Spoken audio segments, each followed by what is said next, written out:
Today we are going to explore the horrifying last minutes of people mauled by wild animals, from a devoted rescuer overwhelmed by her own pack, to a shelter volunteer who ignored every safety protocol.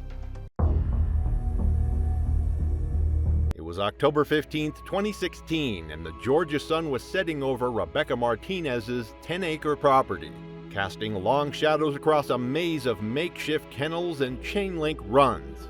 The constant barking that echoed across the land had become the soundtrack of her life. 40 rescue dogs, each one carrying the scars of abuse, neglect, or abandonment. At 34, Rebecca had spent 8 years building her unofficial sanctuary, taking in the dogs that other shelters wouldn't touch. The aggressive ones, the biters, the animals marked for immediate euthanization. Her recent divorce had left her financially strained and emotionally isolated, with only her dogs for company on the remote property. Rebecca's neighbors had grown used to the noise, though some whispered concerns about the woman who seemed to care more about dangerous animals than her own safety. She rarely left the property anymore, moving between enclosures with hands scarred from countless bites, badges of honor in her mind. Friends who still visited noticed the changes in Rebecca over the months. She'd grown thinner, more withdrawn, speaking more about her dogs than anything else. Her ex-husband had tried to warn her about the dangers, but Rebecca dismissed his concerns as jealousy over her dedication. The local veterinarian had stopped making house calls after Rex had lunged at him through a fence gap, requiring stitches on his forearm. Even the feed delivery drivers had begun leaving supplies at the gate, rather than approaching the main compound. The main enclosure housed her 3 largest rescues: Rex, a 90-pound pit bull mix with a history of severe abuse, Titan, an 85-pound Rottweiler cross, and Scar, a 75-pound mixed breed whose face told the story of his fighting past. What Rebecca didn't realize was that these 3 had been forming an alliance over the past few weeks, establishing a hierarchy that put them at odds with anyone who came between them and food. The warning signs had been there for anyone trained to recognize them. The 3 dogs had begun sleeping closer together, sharing food bowls, and displaying coordinated territorial behavior when other dogs approached. They'd started following Rebecca's movements more intently during feeding times, their body language shifting from grateful anticipation to something more predatory. But Rebecca, exhausted from managing 40 animals alone and emotionally invested in seeing progress where none existed, missed every signal. As evening approached, Rebecca began her daily feeding routine, the most dangerous part of her day. She filled 5 buckets with kibble, the metallic clanging sending the dogs into a frenzy of anticipation. The ground was still wet from an afternoon thunderstorm as she approached the main enclosure, buckets in hand. The 3 large dogs pressed against the fence, their eyes locked on the food, muscles tense with anticipation. Rebecca had done this routine thousands of times before, but tonight felt different. The air seemed charged with more than just humidity. As Rebecca unlatched the gate and stepped into the enclosure, her worn boots slipped on the muddy ground. She stumbled trying to regain her balance, but the weight of the buckets pulled her down. The metal containers crashed to the earth, spilling kibble across the wet dirt. Rex was the first to move, but as Rebecca struggled to get back on her feet, something in his demeanor shifted. His eyes, which had been focused on the kibble, now locked onto her. At that moment, she wasn't the woman who had saved him, she was in competition for resources. The attack came without warning. Rex's 90 pounds of muscle slammed into Rebecca's chest, driving her back to the ground. His jaws clamped down on her shoulder, tearing through flesh with devastating force. Rebecca's scream pierced the evening air, but there was no one around for miles to hear it. Titan and Scar joined the assault within seconds, their pack instincts overriding years of rehabilitation. Titan's massive jaws found her left arm, shaking violently. Scar circled behind, his teeth sinking into her legs, dragging her further from the gate. Rebecca fought desperately, her free hand clawing at Rex's face, trying to break his grip. But the dogs were in full predatory mode now. Their attacks coordinated and relentless. Blood soaked into the muddy ground as they continued their assault, their growls mixing with Rebecca's weakening cries. The feeding frenzy lasted nearly 10 minutes before the dogs finally backed away. Rebecca lay motionless in the mud, her body broken and torn, surrounded by the scattered kibble that had triggered the attack. For 3 days, Rebecca's body remained undiscovered on the isolated property. It wasn't until a delivery driver arrived with dog food that the scene was uncovered. Animal control officers found the 3 attacking dogs still in the enclosure, showing no signs of continued aggression. Rex, Titan, and Scar were euthanized within hours, along with 12 other dogs deemed too dangerous for relocation. Rebecca's death sparked debates about unlicensed rescue operations. New regulations were implemented requiring permits for anyone housing more than 10 rescue animals.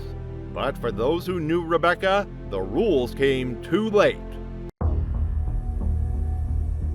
It was March 22, 2015, and the Alabama sun beat down mercilessly on Harold Thompson's property, where barking echoed from kennels scattered across 5 acres of red dirt. At 71, Hank moved slowly between the enclosures, carrying water with the confidence that came from 20 years of dog breeding. He and his wife Martha had built their operation from nothing, specializing in Rottweilers and German Shepherds. What had started as a hobby had grown into a modest business, with 8 breeding females and 3 males, producing litters they sold across the Southeast. But age had made Hank careless about safety protocols. In his younger days, he never would have entered a kennel alone, especially with breeding males during territorial phases. He'd seen what these dogs could do, the power in their jaws, the speed of their attacks, but experience had bred overconfidence. The centerpiece of their operation was Brutus, a 130-pound Rottweiler whose massive frame made him their most sought-after stud. At 4 years old, he was in his prime, with a bloodline tracing back to German working dog. His offspring commanded premium prices from buyers seeking protection animals. Recently, Brutus had been showing increased aggression. A minor injury to his left rear leg had left him limping and irritable, causing him to snap at Martha when she tried to examine the wound. The veterinarian had prescribed pain medication, but the dog's temperament had grown increasingly unpredictable. Martha had expressed concerns about Hank working alone with Brutus, especially given the dog's recent mood changes. But Hank dismissed her worries with stubborn confidence. He'd raised Brutus from a puppy and believed their bond was unbreakable. On that March afternoon, Martha had driven into town for supplies, leaving Hank alone with the dogs. The kennels needed cleaning, water bowls required filling, work Hank had done thousands of times before.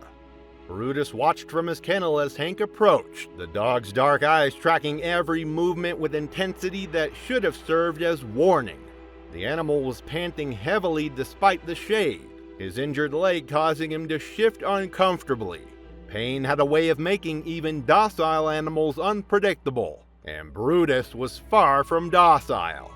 Hank unlocked the kennel gate and stepped inside, bucket in hand, his attention focused on the dirty water bowl in the corner.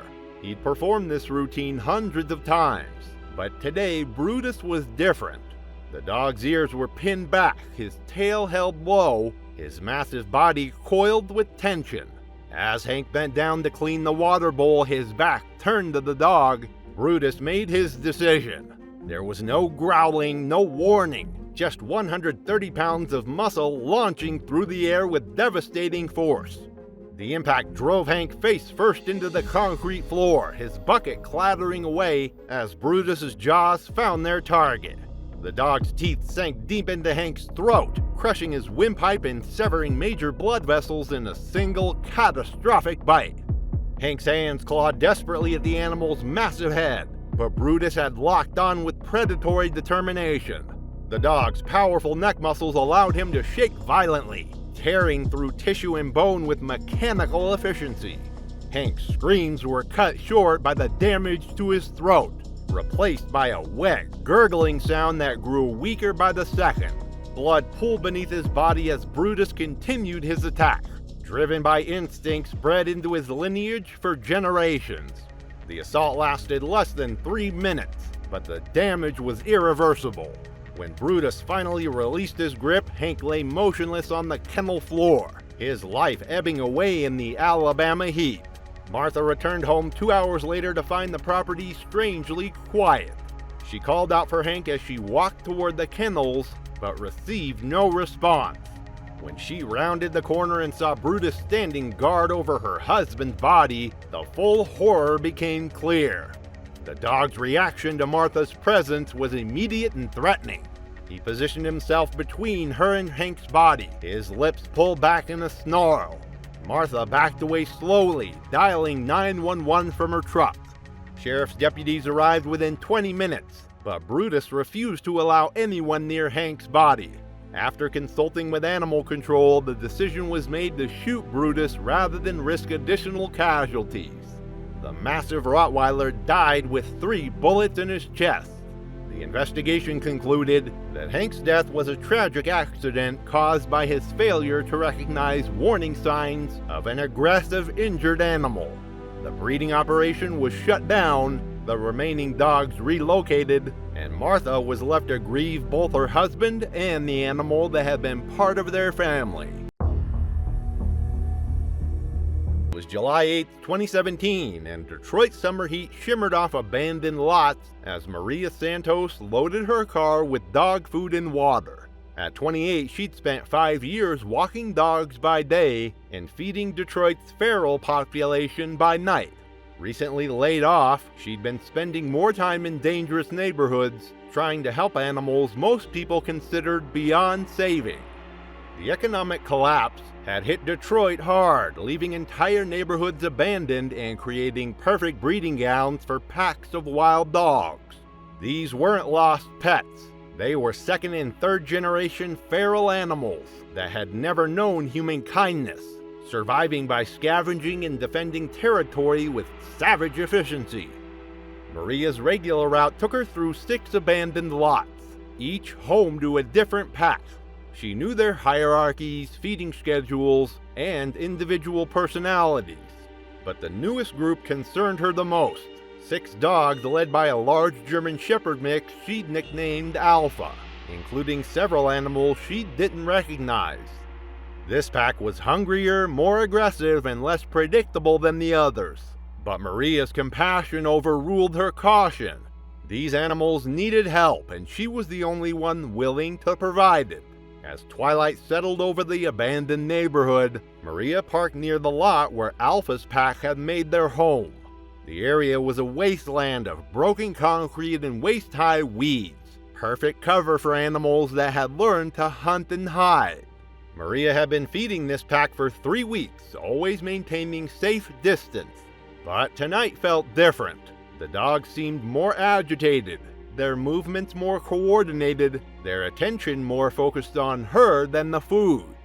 What she didn't realize was that pack dynamics had shifted with the addition of 3 new dogs, animals that saw humans not as providers, but as competitors. Alpha emerged from the shadows first, his 80-pound frame moving with predatory grace. Behind him came the others, a scarred pit bull mix, 2 smaller dogs, and 3 newcomers whose breeds were impossible to determine. Their eyes reflected the dim streetlight like mirrors. Maria began distributing food as always, tossing handfuls of kibble in different directions to prevent fighting.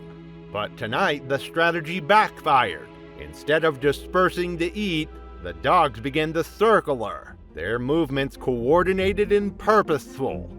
When 2 smaller dogs began fighting over food, Maria made the fatal mistake of stepping forward to break up the altercation. The moment she moved toward the fighting dogs, Alpha's pack instincts kicked in. To him, she wasn't the woman who had been feeding them, she was competition for scarce resources. His lips pulled back in a silent snarl as he launched himself at her with devastating force. Maria had no time to react. Alpha's 80 pounds slammed into her chest, driving her backward onto the broken concrete. His jaws clamped down on her left arm, teeth punching through her jacket into flesh beneath. The other dogs joined within seconds. their pack mentality overriding any memory of Maria's kindness. The scarred pit bull grabbed her right leg, his powerful jaws crushing bone as he shook violently. The two smaller dogs went for her torso, tearing through clothing and skin. Maria's screams echoed through the abandoned neighborhood, but there was no one left to hear them. The houses had been empty for years, their windows boarded up. She fought desperately, but 6 dogs working in coordination were more than any human could handle. The pack dragged her deeper into the lot, away from any possibility of rescue. Their coordinated attack spoke to generations of predatory instincts, refined by years of urban survival. These weren't pets gone bad. They were wild animals that had learned to see humans as threats or prey.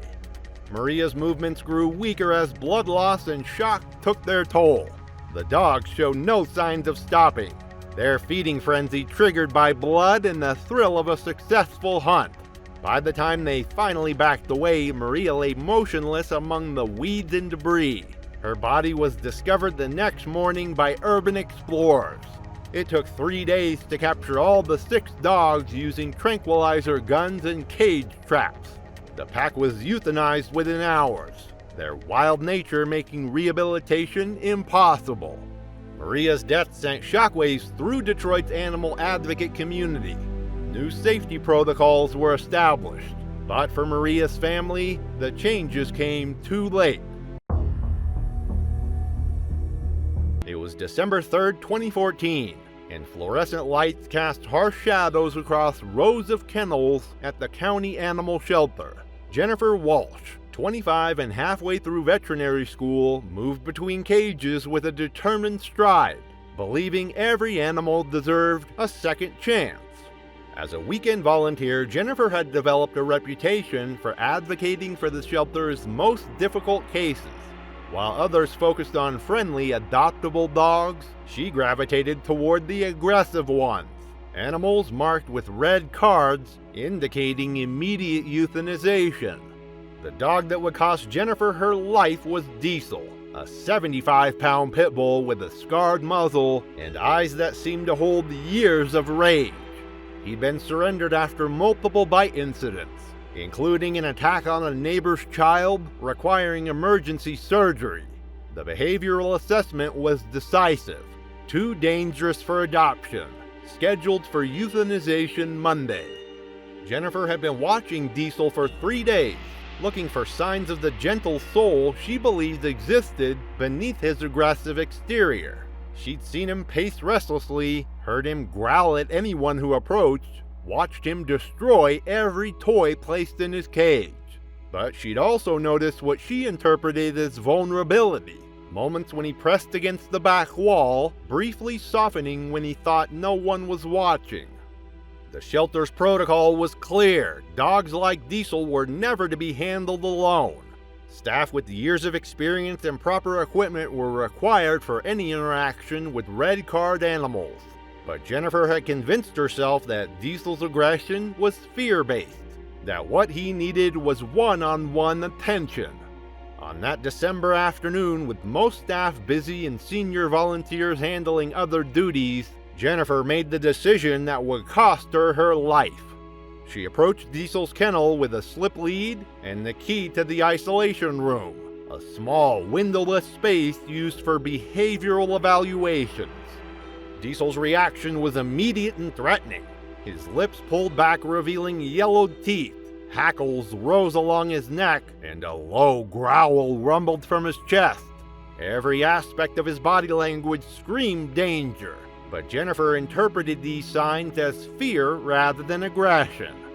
The moment the kennel door opened, Diesel's demeanor shifted from threatening to calculating. He seemed to assess Jennifer's position in the open doorway behind her. This brief hesitation gave Jennifer false confidence to slip the lead around his neck and guide him toward the isolation room.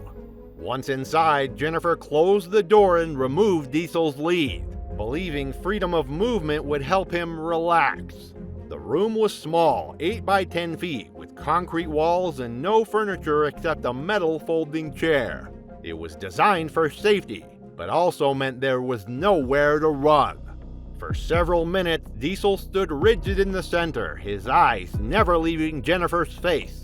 She sat in the chair and began talking to him, her voice gentle and encouraging, completely unaware she was being evaluated by a predator. The attack came when Jennifer stood and took a step toward Diesel, her hand extended in what she intended as a peaceful gesture. To Diesel, the movement represented a threat requiring immediate action. His 75 pounds launched across the room with explosive force, his jaws targeting Jennifer's throat with precision. Jennifer's scream was cut short as Diesel's teeth sank deep into her neck, crushing her windpipe and severing major blood vessels in a single bite. His jaws locked onto their target with mechanical efficiency. Jennifer's hands clawed desperately at the dog's head, but Diesel had been bred for combat, his grip unbreakable once engaged. The dog's powerful neck muscles allowed him to shake violently, tearing through tissue and bone while maintaining his hold. Blood sprayed across the concrete walls as Jennifer's struggles grew weaker, her body going into shock from the massive trauma. The attack was swift, brutal, and utterly without mercy. Other volunteers heard Jennifer's initial scream and rushed toward the isolation room, but the heavy door was locked from the inside. By the time they could locate a key and safely enter, Jennifer lay motionless on the concrete floor, her life ebbing away in the pool of blood. Diesel stood over her body, his muzzle stained red, his eyes still burning with the same aggressive intensity that had marked him for euthanization.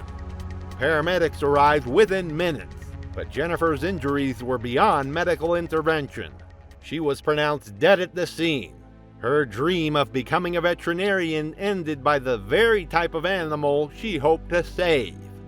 Diesel was immediately sedated and euthanized, his death as swift and clinical as the attack that had preceded it. The investigation that followed was thorough but predictable. Jennifer had violated multiple safety protocols, ignored clear warning signs, and placed herself in a situation that experienced professionals would have avoided. The shelter implemented new security measures, including electronic locks on isolation rooms and mandatory buddy systems for all volunteer activities. Jennifer's death became a cautionary tale in veterinary schools across the country, a reminder that good intentions and academic knowledge are no substitute for experience and proper safety protocols.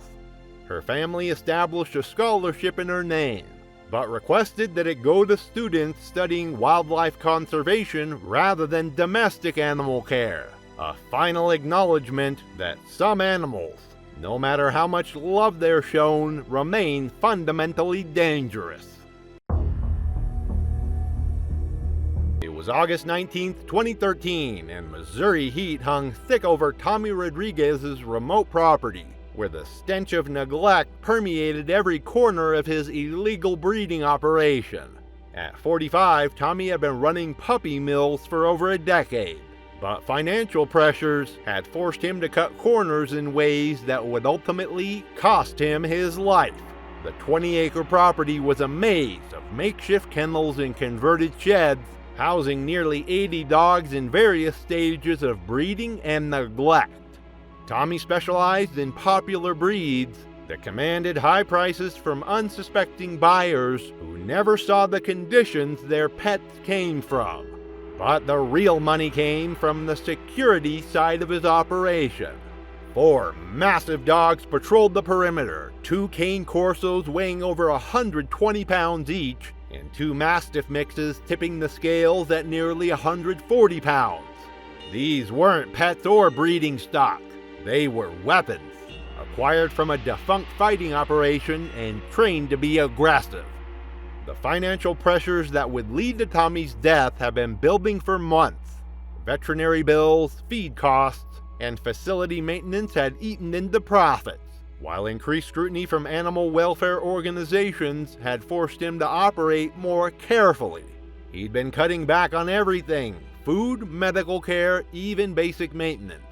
The guard dogs, once fed premium meat to maintain their strength, had been reduced to scraps and cheap kibble.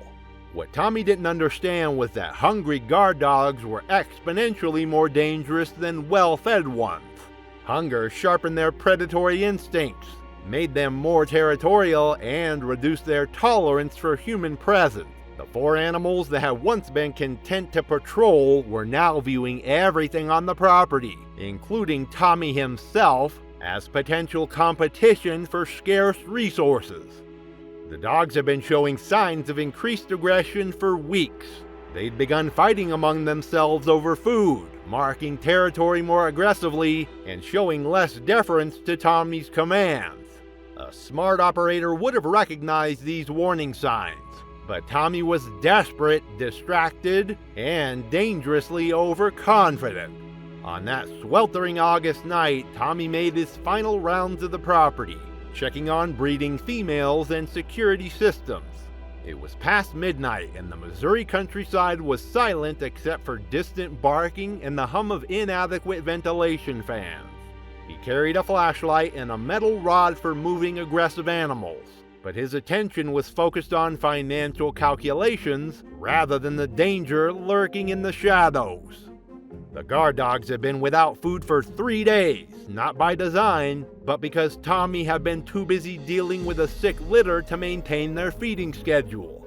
Their hunger had reached a critical point where survival instincts overrode years of conditioning.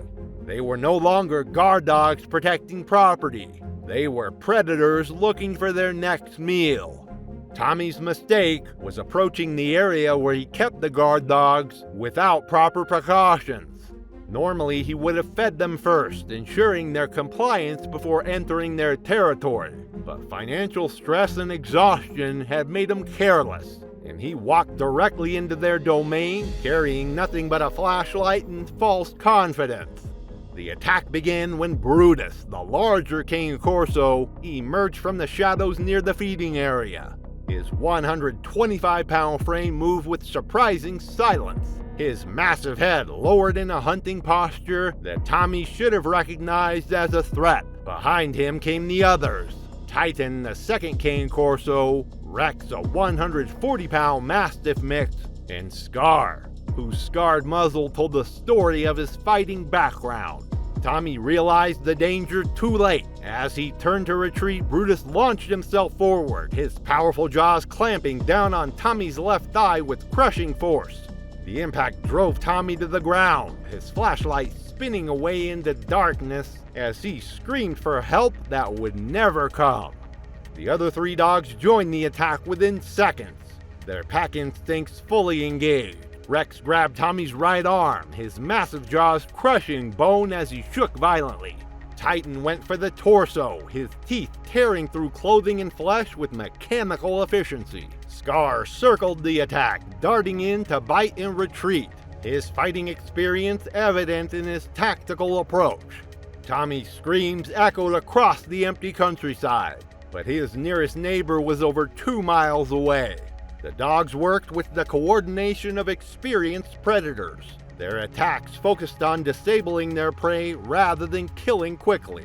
They had learned patience in their previous lives, and hunger had made them methodical in their violence. The assault continued for nearly 20 minutes, with the dogs taking turns feeding on Tommy while he was still alive. His struggles grew weaker as blood loss and shock took their toll, but the animals showed no mercy. They had been conditioned to view violence as normal, hunger as constant, and humans as either threats or food sources. By the time the dogs finally backed away, Tommy was beyond help. His body lay broken and partially consumed in the dirt near the feeding area, surrounded by the animals he had used to protect his illegal operation. The guard dogs retreated to different corners of the property, their hunger temporarily satisfied, but their aggressive nature unchanged. Tommy's body remained undiscovered for 3 weeks, during which time the dogs continued to feed on his remains while the rest of his breeding operation slowly collapsed. The other dogs, trapped in their kennels without food or water, began dying of starvation. The stench of death eventually attracted authorities investigating reports of animal cruelty. When sheriff's deputies finally arrived, they found a scene of unimaginable horror. Tommy's remains were scattered across the feeding area, while dozens of dead and dying dogs filled the makeshift kennels. The 4 guard dogs were shot on sight after showing aggressive behavior toward the responding officers. The investigation revealed the full extent of Tommy's illegal operation. Dozens of breeding females kept in deplorable conditions, puppies dying from disease and neglect, and financial records showing he'd been selling sick animals to unsuspecting buyers across multiple states. The surviving dogs were euthanized due to their poor health and aggressive conditioning. Tommy's death marked the end of one of Missouri's largest illegal puppy mills, but it came at a cost that extended far beyond his own life. The animals he'd exploited for profit had ultimately become his executioners, their hunger and desperation turning them into the very monsters he tried to create. It was August 15, 2016, and the vast expanse of Lake Okeechobee stretched endlessly across the Florida landscape under a brilliant full moon. The massive freshwater lake, covering over 730 square miles, was dotted with fishing boats and lined with cypress trees whose Spanish moss swayed gently in the humid night breeze. The water's surface reflected the moonlight like scattered diamonds, while the sounds of night herons and bullfrogs created a symphony of wilderness activity. Robert Hayes, a 42-year-old construction worker from Fort Lauderdale, had driven 3 hours to reach his favorite fishing spot along the lake's remote northern shore. Robert had been making these weekend pilgrimages for over 15 years, seeking solitude and trophy bass to escape the stress of his demanding job managing construction crews in the bustling city. His weathered pickup truck was loaded with professional fishing equipment, worth thousands of dollars, testament to his serious dedication to the sport. Robert had grown up fishing the canals and lakes of South Florida with his father and grandfather, learning to read water conditions and fish behavior before he could properly tie his shoes. His success as an angler had made him somewhat legendary among his co-workers, who regularly requested fishing advice and begged for invitations to join his weekend expeditions.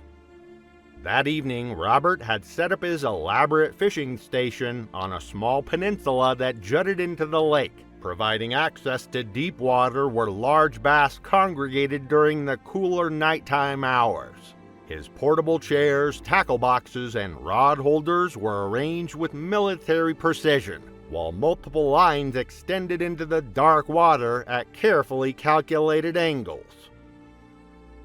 American alligators are apex predators that have dominated Florida's freshwater environments for millions of years, with adult males reaching lengths of 14 feet and weights exceeding 1,000 pounds. These ancient reptiles are most active during dawn and dusk hours, when they hunt for fish, birds, and small mammals alongside shorelines and in shallow water. Alligators are ambush predators that can remain motionless for hours before exploding into action with devastating speed. During nighttime hours, alligators become particularly bold and territorial, often approaching areas with human activity. Robert had been fishing for nearly 4 hours when disaster struck around midnight. He had been fighting a large bass when his excitement caused him to knock over his primary tackle box, sending it tumbling into the knee-deep water near the shoreline. Without hesitation, Robert waded into the dark water to retrieve his tackle box, relying on moonlight to navigate the murky shallows. The massive alligator had been hunting in the shallows for over an hour, drawn to the area by the scent of bait and the vibrations from Robert's fishing activities. The 12-foot male had been lying motionless among the cypress roots, perfectly camouflaged in the dark water while waiting for an opportunity to strike. The attack came without warning or sound. The alligator exploded from its hiding place with devastating speed, its massive jaws clamping down on Robert's right leg just below the knee. The crushing bite force instantly shattered bones and severed major arteries, while the alligator's razor-sharp teeth punctured deep into muscle and tissue. Robert's scream of shock and pain echoed across the empty lake as the massive reptile began its signature death roll. The alligator's powerful body twisted rapidly in the water, using its tremendous strength and weight to disorient its prey while causing maximum tissue damage. Robert was pulled completely underwater as the 800-pound predator spun with mechanical precision. After several intense rotations, the alligator dragged Robert into deeper water to complete the drowning process. Robert's struggles grew weaker as the combination of massive blood loss, crushing injuries, and oxygen deprivation overwhelmed his system. Within minutes, Robert's movement ceased as the massive alligator's brutal assault proved fatal.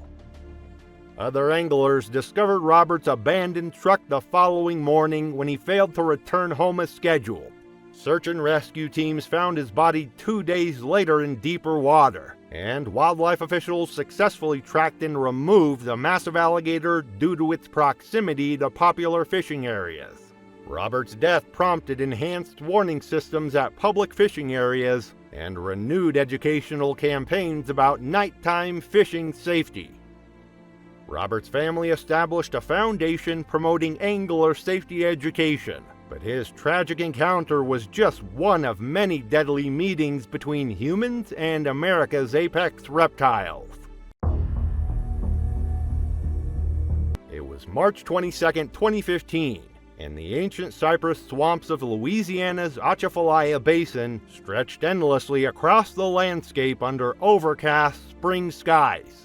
The massive wetland ecosystem, covering over 1 million acres, was alive with the sounds of birds, frogs, and insects, while Spanish moss draped from towering trees, creating a cathedral-like atmosphere. Tourist boats navigated the narrow waterways between massive cypress trunks, their guides pointing out wildlife and sharing stories of Cajun culture. Jennifer Walsh, a 29-year-old elementary school teacher from Chicago, was experiencing her first Louisiana swamp tour with her boyfriend Mark as part of their southern road trip vacation. Jennifer maintained a modest travel blog with 2,100 Instagram followers who enjoyed her authentic approach to documenting new experiences and cultural discoveries. Her Midwestern background had given her no exposure to alligator habitat, and she approached the swamp tour with the same casual attitude she brought to visiting museums or historical sites. Jennifer had been planning this Louisiana adventure for months, researching Cajun culture, local cuisine, and tourist attractions throughout the region. Her blog focused on authentic travel experiences rather than typical tourist destinations, and she was excited to share the unique ecosystem of the Atchafalaya Basin with her followers. Jennifer had purchased professional camera equipment specifically for this trip, and was determined to capture images that would set her content apart from typical tourist photography. That afternoon, Jennifer and Mark had joined a small group tour led by Captain Boudreau, a third-generation Cajun guide who had been navigating these waters for over 20 years. The experienced guide had repeatedly emphasized safety protocols during his pre-tour briefing, warning passengers to remain seated and keep hands inside the boat at all times. Jennifer had listened politely, but treated the warnings as standard liability precautions rather than serious safety concerns. The tour had been progressing smoothly for nearly an hour when Captain Boudreau spotted a large alligator floating approximately 20 feet from their boat. The massive reptile appeared completely motionless, its eyes and nostrils barely visible above the dark water's surface. Jennifer immediately began photographing the magnificent predator, excited to capture close-up images of her first wild alligator encounter. Jennifer became increasingly frustrated with the distance between the boat and the alligator, believing she needed closer shots to create compelling content for her blog. Despite Captain Boudreau's repeated warnings to stay seated, Jennifer began leaning farther over the boat's side to get better angles for her photographs. Her excitement and focus on photography made her oblivious to the guide's growing concern about her behavior. The fatal moment came when Jennifer's phone slipped from her hands and fell toward the dark water. Without thinking, she lunged forward and extended her arm over the boat's edge in a desperate attempt to catch her expensive device before it disappeared into the swamp. Her sudden movement and extended arm created the perfect opportunity for the alligator's lightning-fast attack. The massive alligator exploded from the water with devastating speed, its powerful jaws clamping down on Jennifer's extended arm just above the wrist. The crushing bite force instantly shattered bones and severed major arteries, while the alligator's momentum pulled Jennifer partially over the boat's side.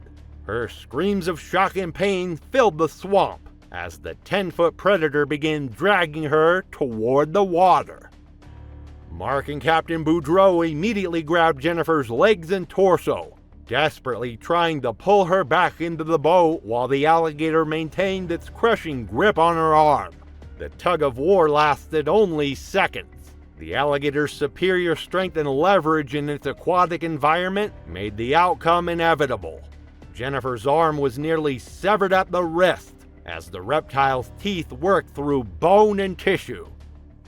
The alligator's powerful tail thrashed violently as it pulled Jennifer completely into the murky water, her blood creating a crimson cloud around the attack site.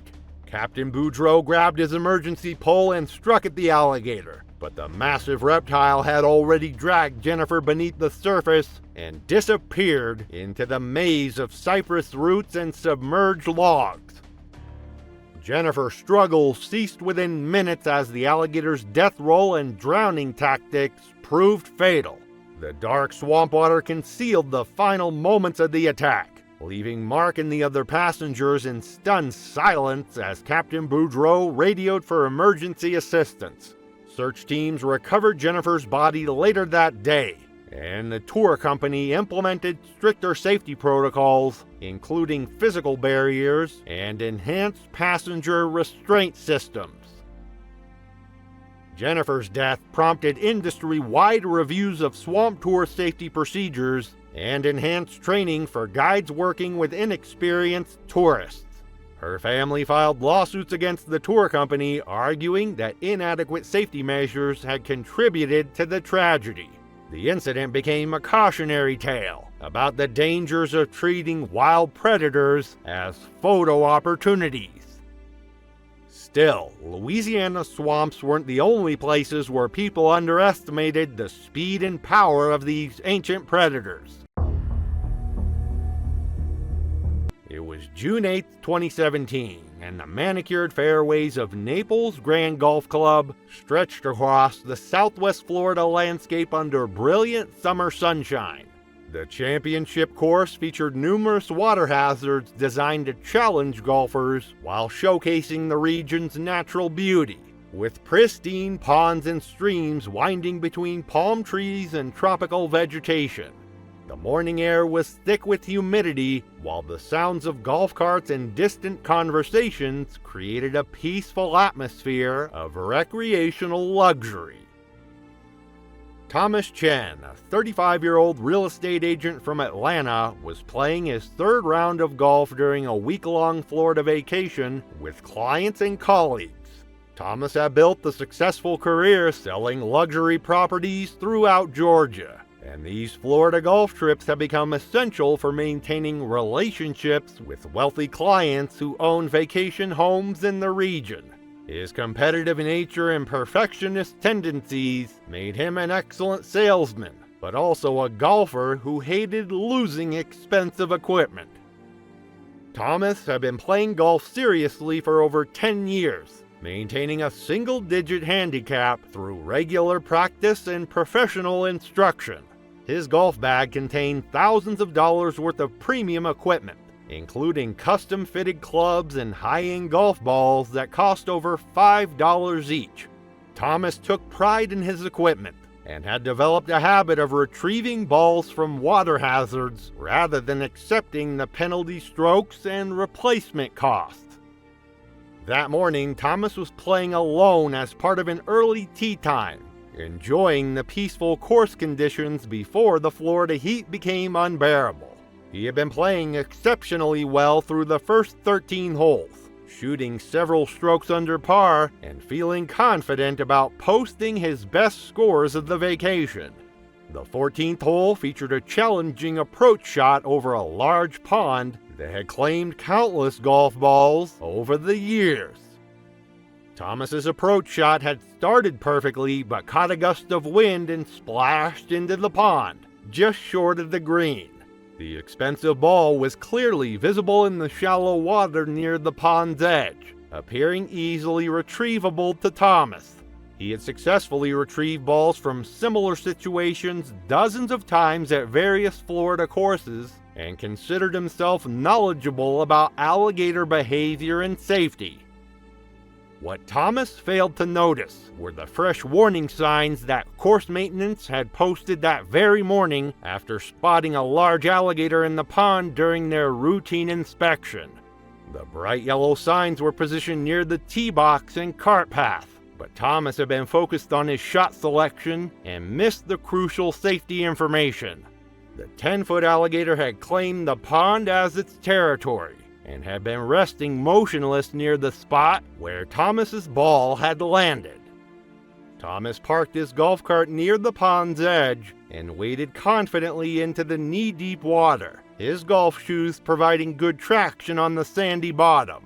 He had performed this routine countless times. The morning sun created glare on the water's surface, making it difficult to see beneath the murky water. The alligator's attack was swift and devastating. The massive reptile had been lying motionless in the shallow water, perfectly camouflaged among the pond's natural vegetation and debris. Thomas's entry into the water triggered the alligator's territorial instincts, and the predator exploded into action with lightning speed. The alligator's massive jaws clamped down on Thomas's right leg just below the knee, its crushing bite force instantly shattering bones and severing major arteries. Thomas's scream of shock and pain echoed across the golf course as the 600-pound reptile began its signature death roll, spinning rapidly in the shallow water while maintaining its devastating grip. The death roll dragged Thomas completely underwater as the alligator used its tremendous strength to disorient and drown its prey. Thomas's golf clothes were shredded by the reptile's razor-sharp teeth, while the violent spinning motion caused massive internal trauma and blood loss. The clear pond water turned crimson as the attack continued with mechanical brutality. After several intense rotations, the alligator held Thomas submerged while completing the drowning process. Thomas's struggles grew weaker as the combination of crushing injuries, blood loss, and oxygen deprivation overwhelmed his system. Within minutes, his movement ceased as the alligator's brutal assault proved fatal. Course security discovered the scene an hour later during their routine patrol, finding Thomas's golf cart abandoned near the pond and evidence of the violent attack in the bloodied water. The golf course was immediately closed while wildlife officials captured and relocated the massive alligator. Enhanced warning systems and physical barriers were installed around all water hazards following the incident. Thomas's death sent shockwaves through the golf community and prompted industry-wide reviews of safety protocols at courses in alligator habitat. His family filed lawsuits against the golf course, arguing that inadequate warning systems had contributed to the tragedy. The incident became a cautionary tale about the hidden dangers lurking in Florida's seemingly peaceful recreational environments. It was September 12, 2014, and the pristine waters of the Mayaca River wound through southwest Florida's wilderness like a ribbon of liquid glass under the late summer sun.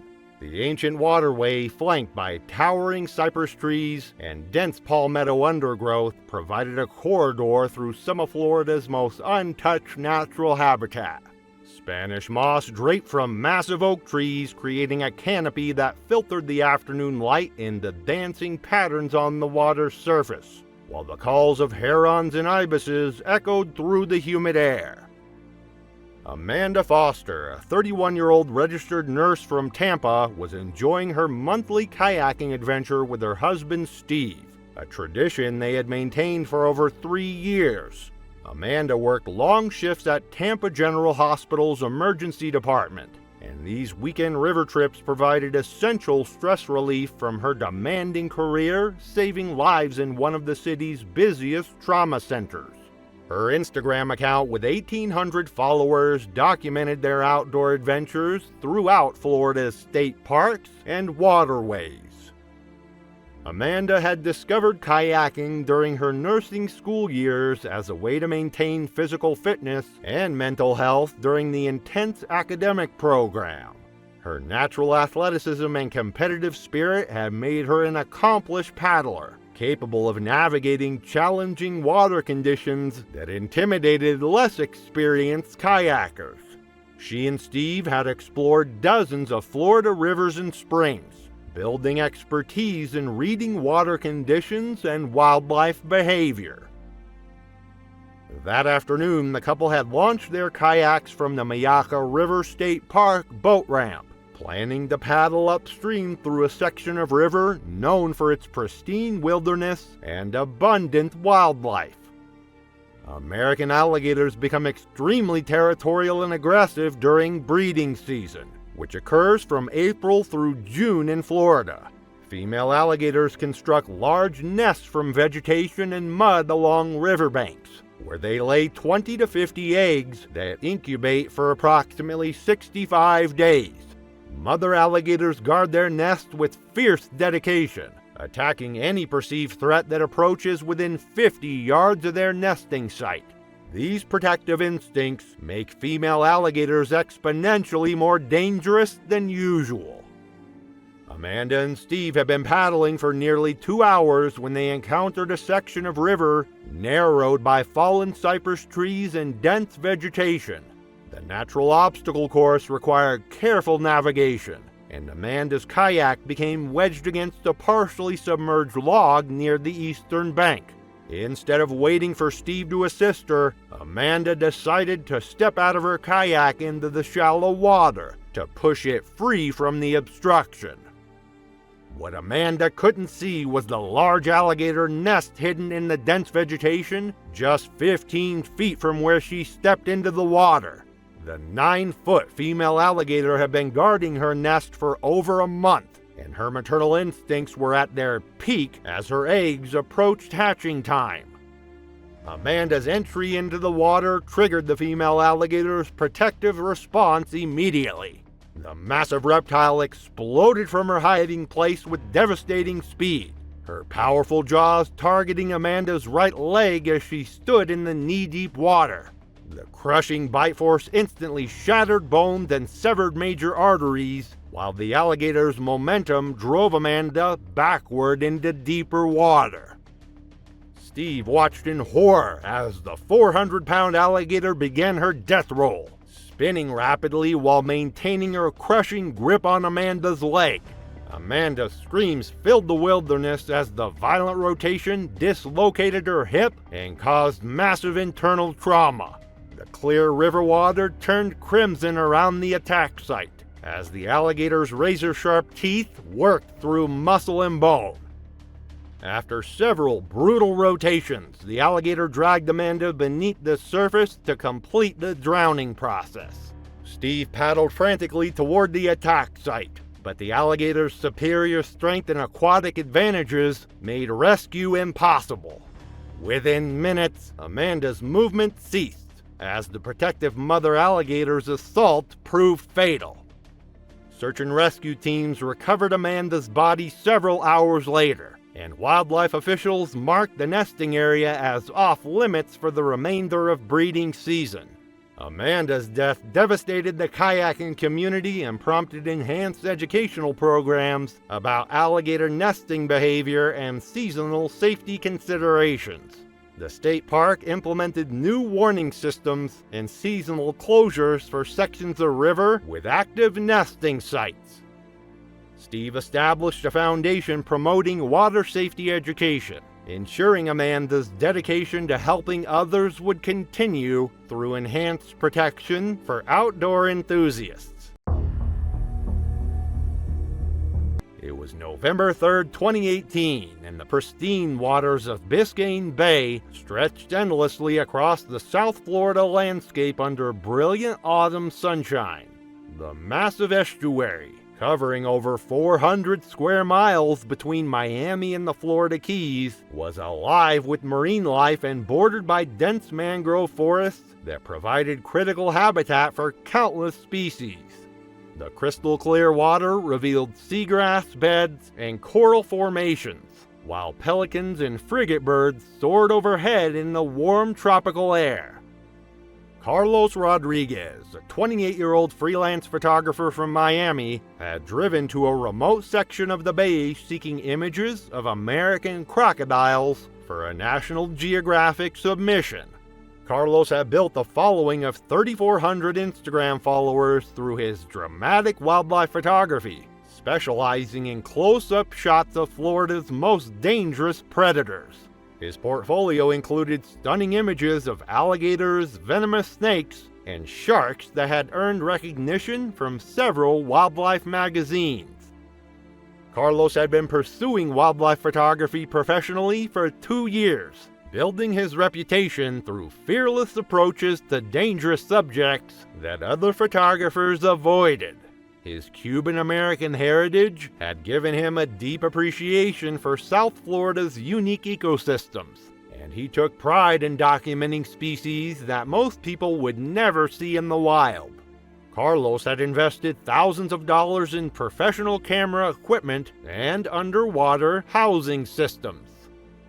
That morning, Carlos had received reports from park rangers about a massive American crocodile that had been spotted basking on mudflats in a remote section of Biscayne Bay. American crocodiles are much rarer than alligators in Florida, making them highly sought-after subjects for wildlife photographers.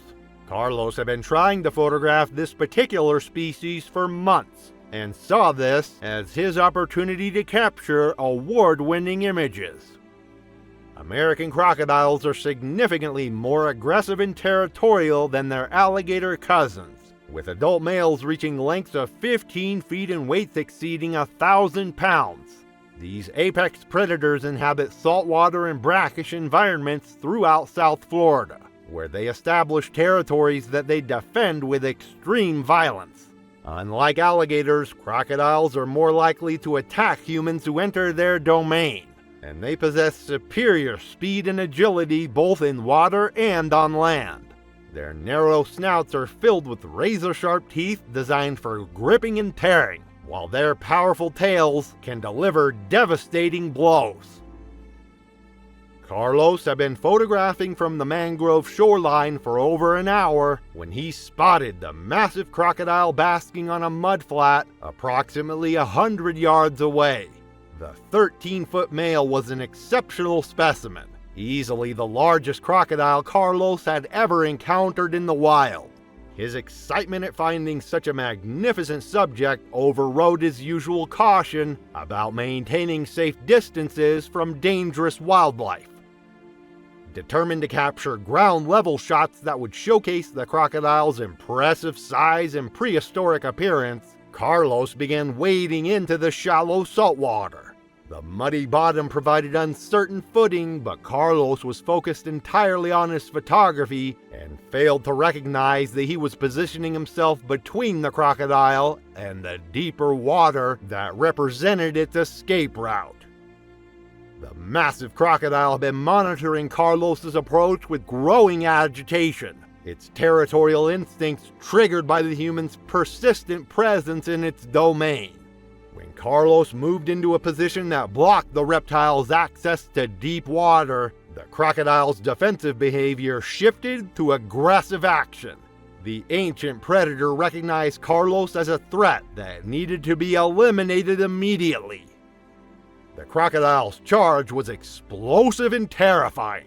The 1,200-pound reptile launched itself from the mudflat with surprising speed, its powerful legs propelling it across the shallow water directly toward Carlos's position. Carlos attempted to retreat but slipped on the treacherous mud and fell backward into the water, his expensive camera equipment scattering across the bay floor. The massive crocodile's jaws clamped down on Carlos's torso with devastating force, its crushing bite pressure instantly fracturing ribs and puncturing vital organs. Carlos's screams echoed across the empty bay as the crocodile began its death roll, spinning violently while maintaining its grip on his body. The salt water turned crimson as the reptile's razor-sharp teeth worked through muscle and bone. The death roll continued with mechanical precision, each rotation causing additional trauma while the crocodile's powerful tail thrashed violently in the shallow water. Carlos's attempts to fight back were futile against a predator that had perfected its killing technique over millions of years of evolution. The combination of crushing injuries, blood loss, and drowning quickly overwhelmed his system. Within minutes, Carlos's struggle ceased, as the massive crocodile's brutal assault proved fatal. The ancient predator remained motionless in the bloodied water, guarding its territory while park rangers responded to reports of screaming from other visitors who had heard the attack from a distance. Wildlife officials found the scene an hour later, recovering Carlos's body and damaged camera equipment from the shallow bay. The massive crocodile was monitored but left in its natural habitat, as it had been defending its established territory within the protected ecosystem. Additional warning signs were posted at photography access points throughout the area. Carlos's death sent shockwaves through the wildlife photography community and prompted enhanced safety education for photographers working with dangerous species. His family established a scholarship fund for aspiring wildlife photographers, emphasizing the importance of respecting wild animals and maintaining safe distances. The incident became a cautionary tale about the dangers of prioritizing dramatic shots over personal safety. The evening of June 15, 2014 brought oppressive humidity to Gainesville, Florida, with temperatures still hovering near 85 degrees even as the sun began to set. The thick, sweltering air made even routine tasks feel more laborious, and the climate-controlled reptile facilities offered welcome relief from the stifling heat outside. Robert Bob Hendricks was conducting his routine evening feeding at his specialized python facility, taking advantage of the cooler evening hours when his animals were most active. At 43, Bob had built an impeccable reputation over 18 years of breeding large constrictors, supplying his specimens to zoos and research facilities across the Southeast. His colleagues knew him for his meticulous safety protocols and deep understanding of giant snake behavior. He had never had a serious incident in his entire career. At 9:45 p.m., Bob was preparing to feed his most impressive specimen, an 18-foot, 180-pound female Burmese python he had raised from a hatchling over 8 years. These serpents represent the pinnacle of constrictor evolution, capable of growing over 20 feet in length and weighing more than 200 pounds in exceptional cases. Burmese pythons are among the most powerful constrictors in the world, with muscular bodies perfectly designed for overpowering large prey through sheer crushing force. The Burmese python's hunting strategy is a masterpiece of predatory efficiency. These massive snakes are ambush predators that can remain motionless for days, while waiting for the perfect opportunity to strike. Their heat-sensing abilities allow them to detect warm-blooded prey from remarkable distances, While their incredible strength enables them to overpower animals as large as deer, wild boar, and even alligators in their native Southeast Asia habitat. When a Burmese python strikes, the attack is devastatingly effective. They don't just constrict around their prey, they position their coils with mechanical precision, applying pressure that can exceed 90 pounds per square inch. These apex predators possess incredible strength that allows them to overpower prey much larger than themselves. A large Burmese python can exert enough constricting force to crush bones and compress vital organs, while their stamina allows them to maintain this pressure for extended periods. Their feeding response, once triggered, is relentless and methodical. They will not release their grip until they are certain their prey is completely subdued. This particular female was in peak condition, her body thick and muscular from years of proper care and feeding. She had been fasting for 4 weeks in preparation for breeding season, making her extremely food-motivated and responsive to feeding cues. Well-conditioned Burmese pythons in feeding mode are among the most dangerous animals to work with, as their predatory instincts are heightened and their strike response is lightning fast.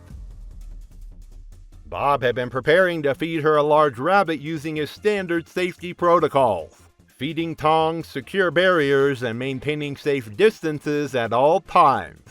However, as he maneuvered the prey item toward the feeding chamber, the rabbit slipped from his tongs and landed just inside the enclosure opening. Instead of using backup tongs or waiting for the snake to settle, Bob made a split-second decision that violated his own safety rules. Believing he could quickly retrieve the rabbit before the python could react, Bob reached into the enclosure with his bare hand. The moment his arm crossed the threshold, the python's predatory instincts were triggered. The massive python struck with explosive speed, her jaws clamping down on Bob's forearm with crushing force. Her backward curved teeth, each nearly an inch long, sank deep into his flesh and locked him in place. Before Bob could react or call for help, 180 pounds of pure muscle began wrapping around his arm and torso with mechanical precision. The snake's primitive brain had identified him as a threat or potential prey, and her constricting response was now fully activated. Each time Bob struggled or tried to pull away, the python's grip tightened automatically, her powerful muscles responding to his movements by increasing pressure. Bob's attempts to call for help were cut short as the python's grip tightened around his chest, making it impossible to draw a full breath. The snake's muscular coils responded to his struggles by constricting further. Each movement he made triggered an even tighter grip. His ribs began to compress under the tremendous force, and his vision started to darken as oxygen deprivation took hold.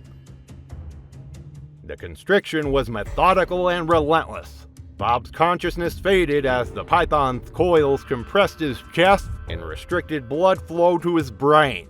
The snake maintained her grip for over 17 minutes after he stopped moving, her primitive instincts ensuring that her perceived prey was completely neutralized. Only when she was certain there was no threat did she begin to slowly release her coils and retreat to the back of her enclosure.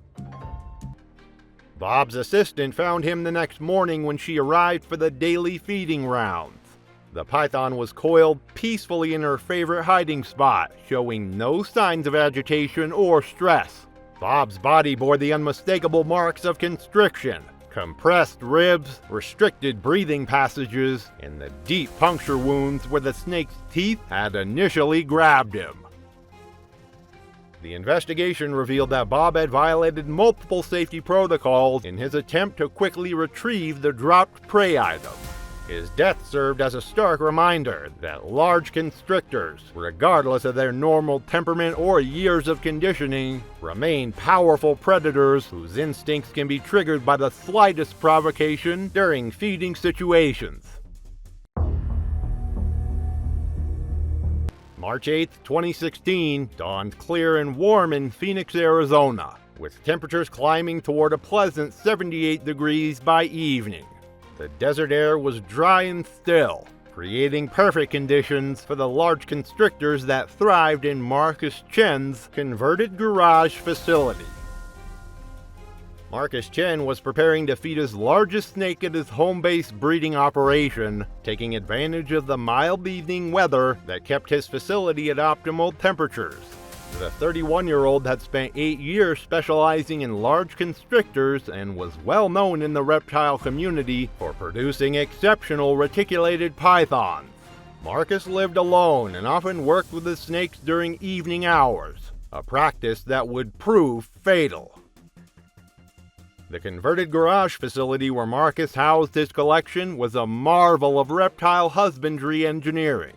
Custom-built enclosures provided adequate space for his largest specimens, while sophisticated climate control systems maintained the tropical conditions these Southeast Asian natives required.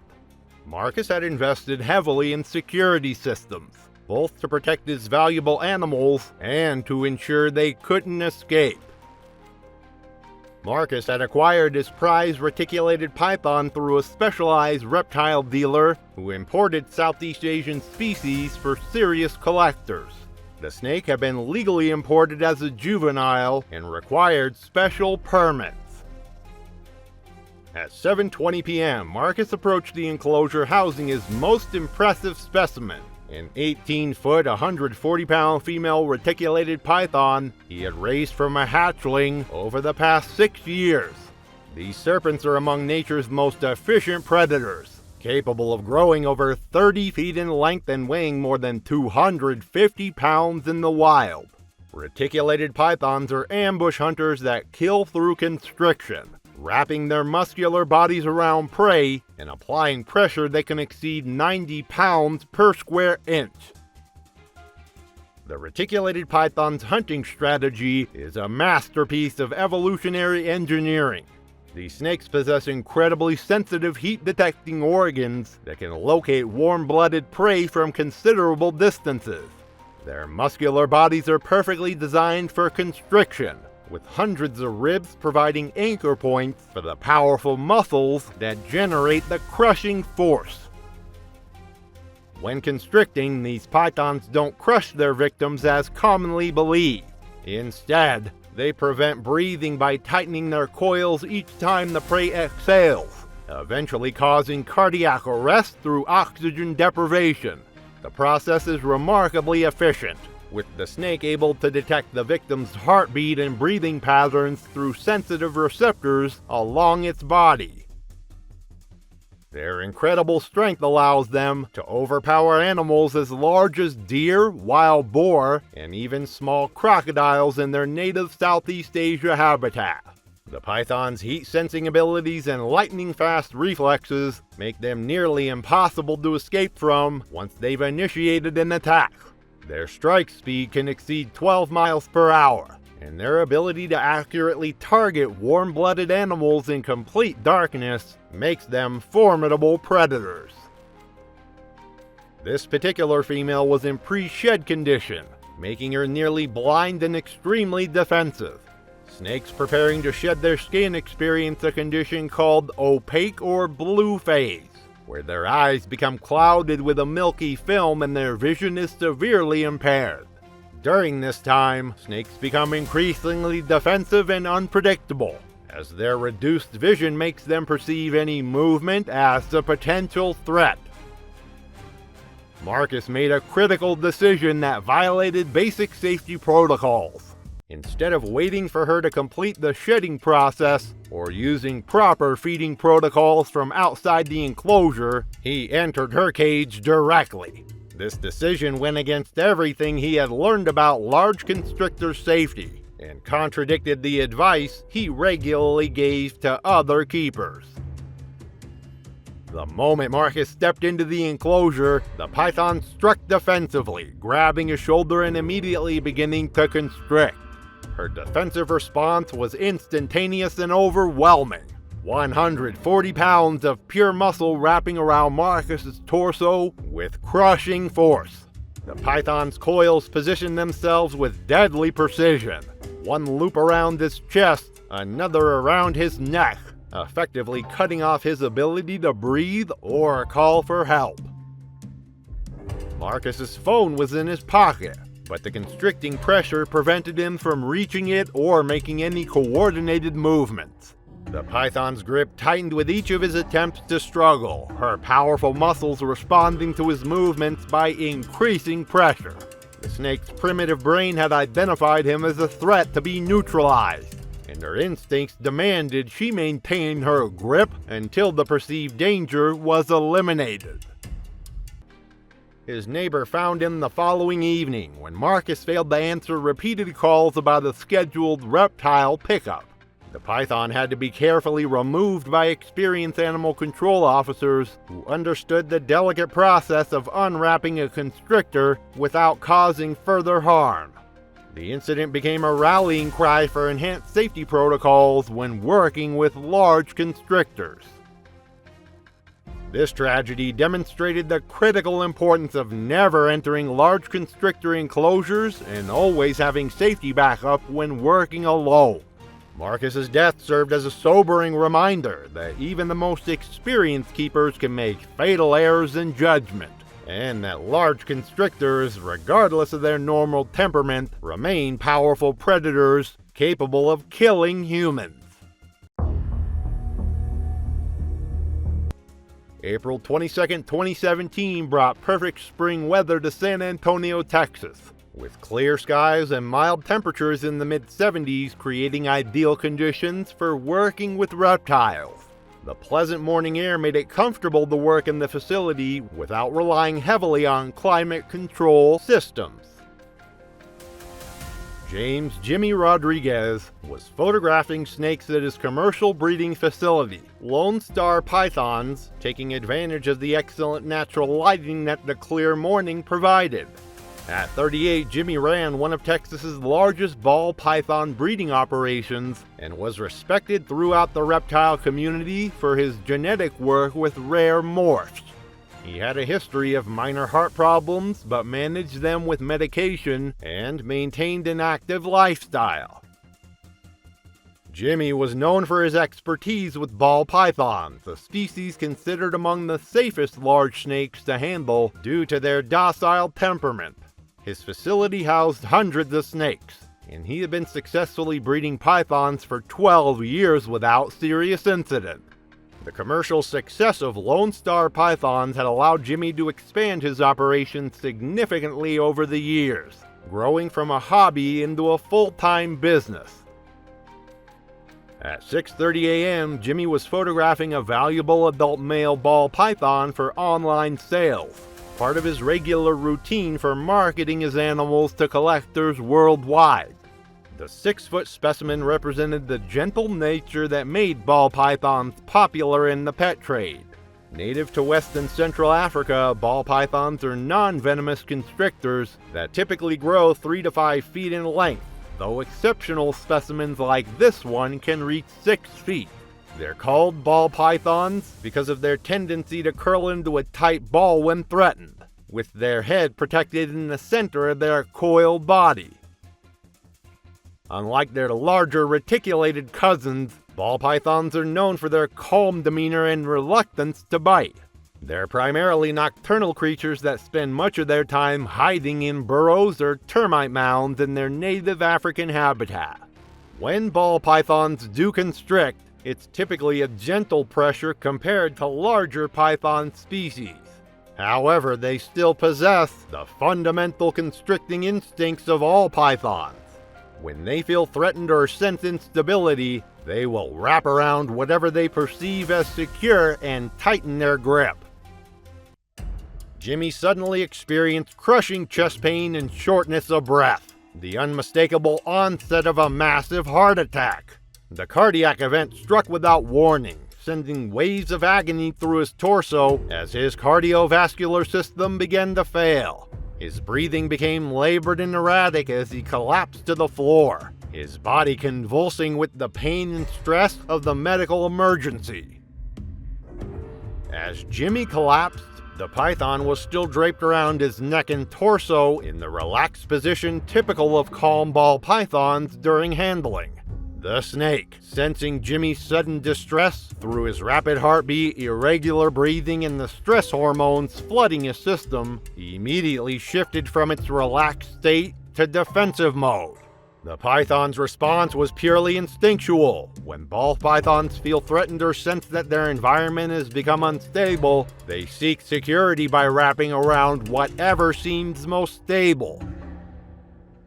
Under normal circumstances, Jimmy could have easily removed the docile snake with minimal effort. However, Jimmy's weakened state from the cardiac arrest prevented him from performing even these simple movements.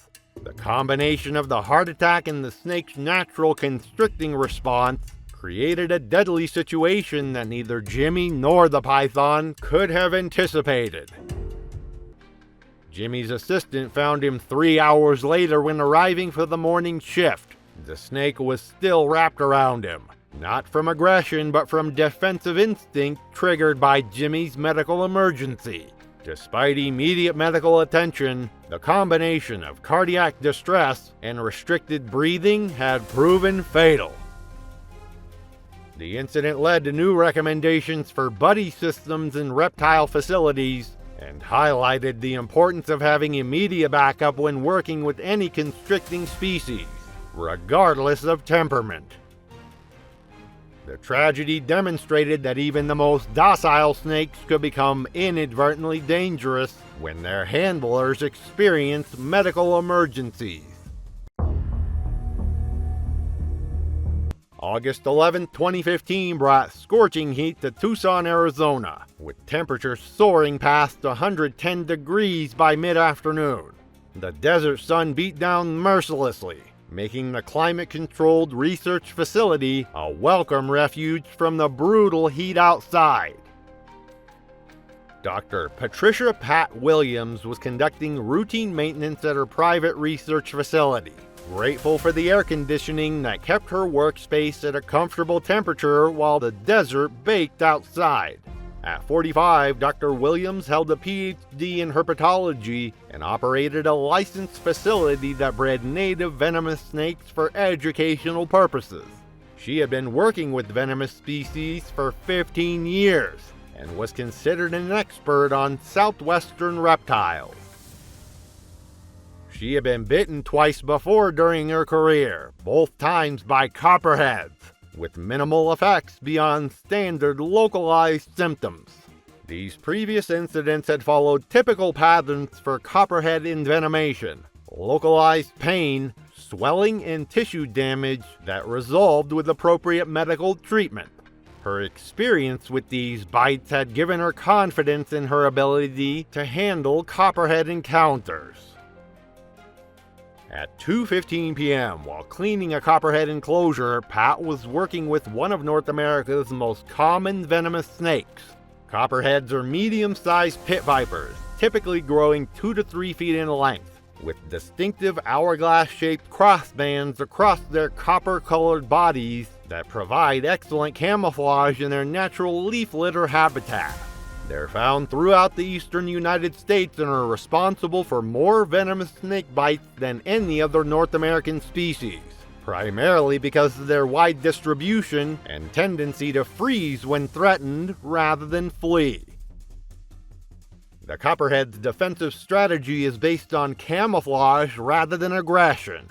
These snakes have evolved coloration and patterns that make them nearly invisible when lying motionless among fallen leaves and forest debris.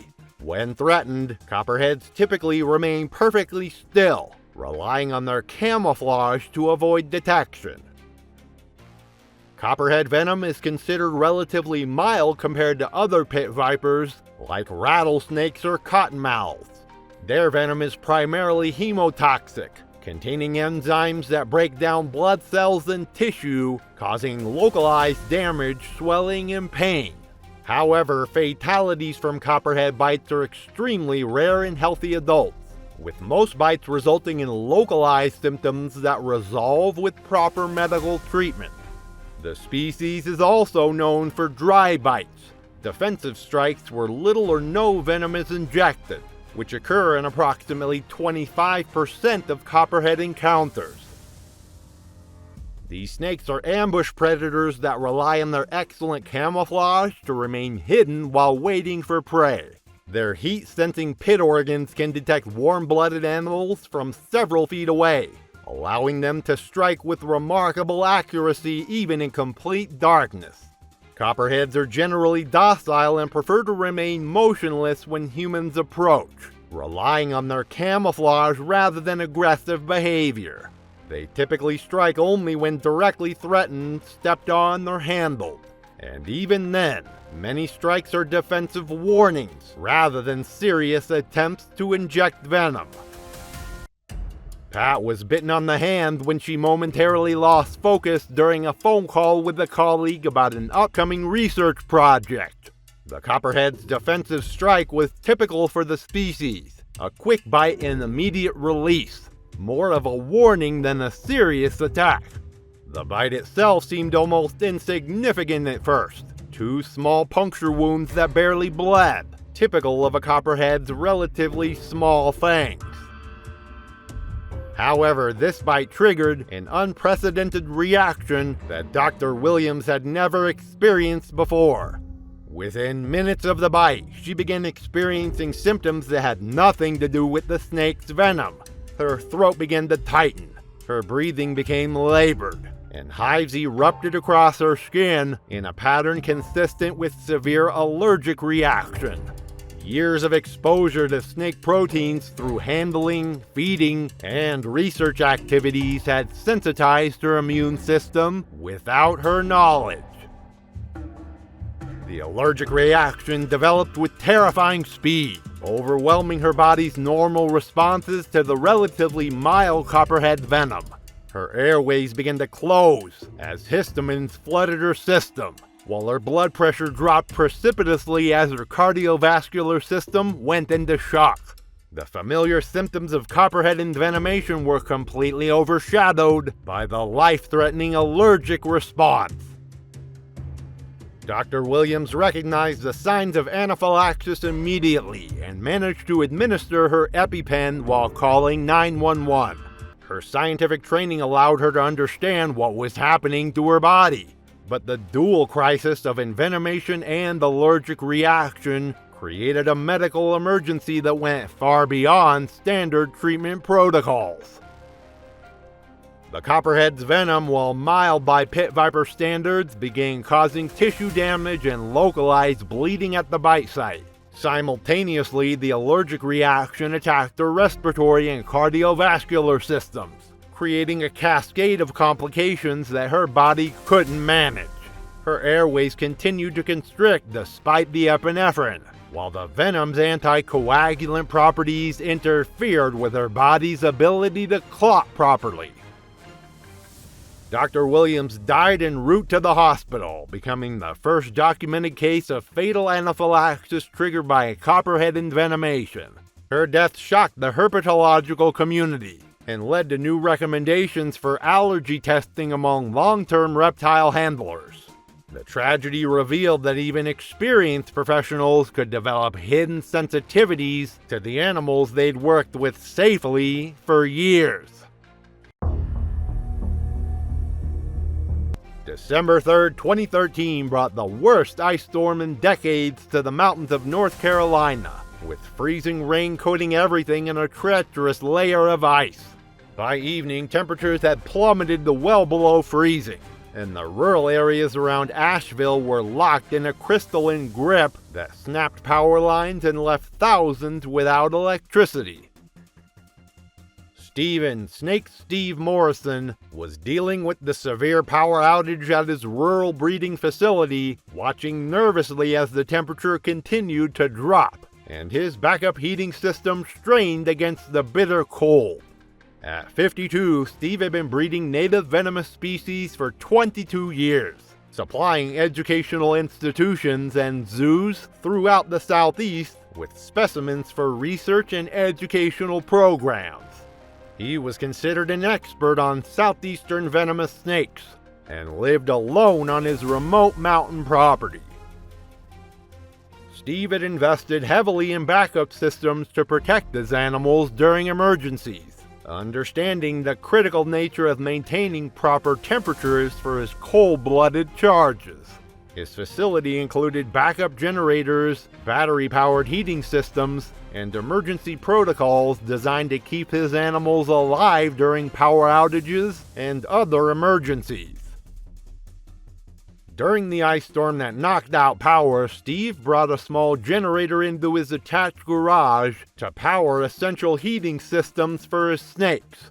The decision seemed logical. His animals' lives depended on maintaining proper temperatures, and the generator could provide the necessary electricity to keep critical heating systems running.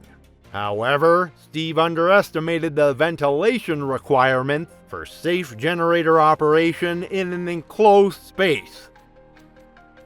The attached garage, sealed against the winter cold, began filling with carbon monoxide as the generator ran continuously.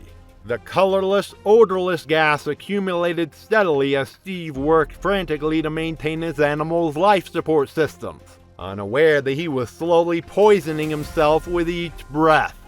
Carbon monoxide is particularly insidious because it binds to hemoglobin more readily than oxygen, gradually reducing the body's ability to carry oxygen to vital organs. As CO2 levels rose throughout the evening, Steve became increasingly disoriented and failed to notice that vibrations from the generator had loosened a cage latch, allowing a 4-foot timber rattlesnake to escape onto the garage floor. The constant vibration from the running generator had gradually worked the latch mechanism loose, a failure that Steve would have immediately noticed under normal circumstances. The escaped timber rattlesnake represented one of the most dangerous species in Steve's collection.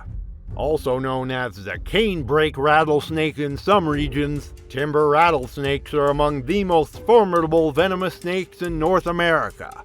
These heavy-bodied pit vipers can grow up to 6 feet in length and possess potent venom that combines both hemotoxic and neurotoxic properties, causing tissue destruction, blood clotting disorders, and nervous system damage that can be fatal if left untreated. Timber rattlesnakes are known for their generally docile nature compared to other rattlesnake species, often remaining motionless and relying on their excellent camouflage when threatened. Their coloration provides perfect camouflage among fallen leaves and forest debris. However, timber rattlesnakes will strike defensively when stepped on, cornered, or directly contacted. Their venom yield is substantial. A single bite can inject 100 to 150 milligrams of venom, with as little as 100 milligrams potentially fatal to an adult human. These snakes are ambush predators that can remain motionless for hours or even days while waiting for prey to come within striking range. Their heat-sensing pit organs allow them to detect warm-blooded animals with remarkable precision, even in complete darkness. When they do strike, their speed is explosive. They can extend their bodies nearly their full length in a fraction of a second.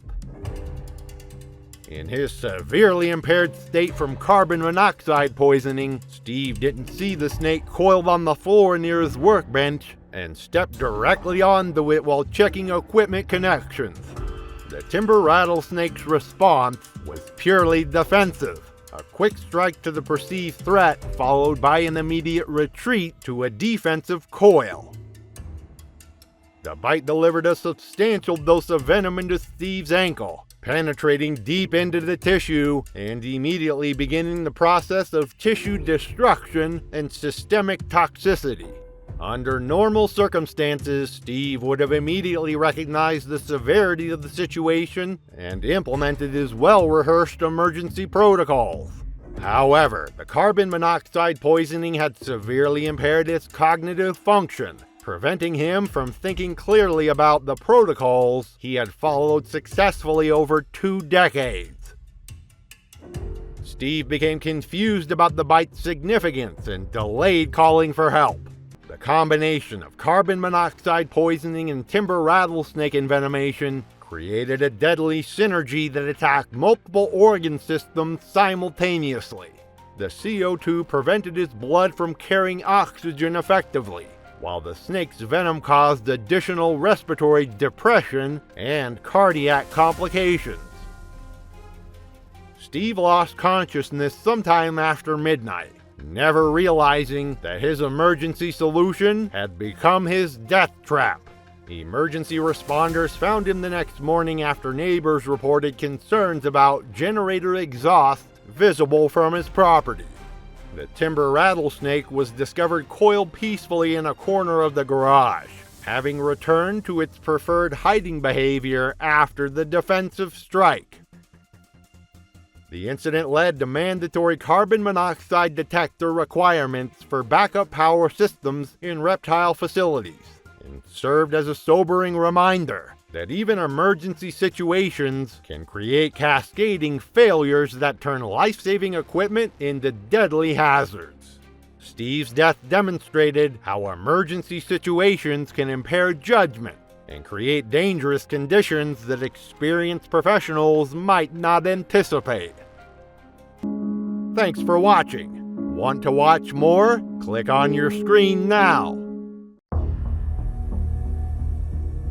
The morning of June 15, 2014, broke crisp and clear along California's rugged coastline. A gentle offshore breeze groomed the waves to perfection at Año Nuevo State Park, creating the glassy conditions that serious surfers dream about. The early morning light painted the water in shades of gold and turquoise, promising another beautiful day in paradise. Zephyr Castellanos had been awake since 5:30 a.m., his internal clock perfectly tuned to catch the dawn patrol sessions that most surfers missed. At 26, the surf shop employee from Half Moon Bay embodied the California surf culture: sun-bleached hair, perpetual tan, and an infectious enthusiasm for riding waves that bordered on obsession. His co-workers knew him as the guy who would paddle out in almost any conditions, the one who preferred solitude over crowds, and always seemed to find the best waves when others stayed home. Zeph had been surfing these waters for 8 years, long enough to know every reef, every current, and every subtle change in the ocean's mood. His friends described him as fearless, sometimes recklessly so, with a tendency to push boundaries that more cautious surfers respected from a distance. He was the type who would surf during storms, paddle out in the dark, and explore breaks that others deemed too dangerous. What Zeph didn't consider was that Año Nuevo State Park sits adjacent to one of California's largest elephant seal colonies. During pupping season, which runs from April through September, the waters around the rookery become a feeding ground for one of the ocean's most formidable predators. At 6:30 a.m., Zeph paddled out into the lineup, positioning himself about 200 yards from shore. The water was crystal clear, visibility extending down 15 feet to the sandy bottom dotted with kelp forests. The pelicans and cormorants that usually dotted the rocks were nowhere to be seen, but Zeph was too focused on the next set to pay attention to nature's warning signs. For the next hour, Zeph surfed alone in paradise. Wave after perfect wave rolled through, each one better than the last. He was having the session of his dreams, the kind that would become legend among his surf shop buddies. The sun climbed higher, painting the water in brilliant blues and greens. What he didn't know was that beneath the surface, a 15-foot female great white shark had been hunting in the area since before dawn. Great white sharks are the ocean's ultimate apex predator, perfectly evolved killing machines that have remained virtually unchanged for millions of years. These magnificent hunters can grow up to 20 feet in length and weigh over 5,000 pounds. Their torpedo-shaped bodies can propel them through the water at speeds exceeding 35 miles per hour, and their jaws contain up to 300 serrated teeth arranged in multiple rows. During elephant seal pupping season, mature great whites patrol these waters like silent sentinels, drawn by the abundance of prey. The massive predator had been patrolling the seal colony's feeding grounds when Zeph's silhouette caught her attention. From below, a surfer on a board presents almost the identical profile as a seal, the shark's preferred prey. At 7:45 a.m., as Zeph sat on his board waiting for the next set, the attack came with devastating suddenness. The great white struck from directly below with explosive force, launching both Zeph and his board several feet into the air. The impact was so violent that 2 other surfers who had just paddled out witnessed the entire attack unfold in horrifying detail. The shark's massive jaws clamped down on Zeph's torso with crushing force, her serrated teeth designed by evolution to tear through flesh and bone. The initial bite caused massive trauma to his chest and abdomen, severing major blood vessels and causing catastrophic internal injuries. Zeph's screams screams echoed across the water as the predator shook him violently before releasing him and disappearing back into the depths. The two witness surfers immediately paddled toward Zeph, calling 911 while trying to get him onto one of their boards. Blood was pouring from multiple wounds, turning the crystal-clear water crimson. Despite their desperate efforts to keep him conscious and apply pressure to his wounds, Zeph was losing blood at an alarming rate. Coast Guard rescue boats arrived within 18 minutes of the emergency call, but it was already too late. Zeph had sustained fatal injuries from the initial strike and died from blood loss before the rescue boats could reach the scene. The investigation revealed that during pupping season, Año Nuevo typically hosts between 10 and 15 great white sharks at any given time, and Zeph had positioned himself directly in their hunting corridor during their most active feeding period.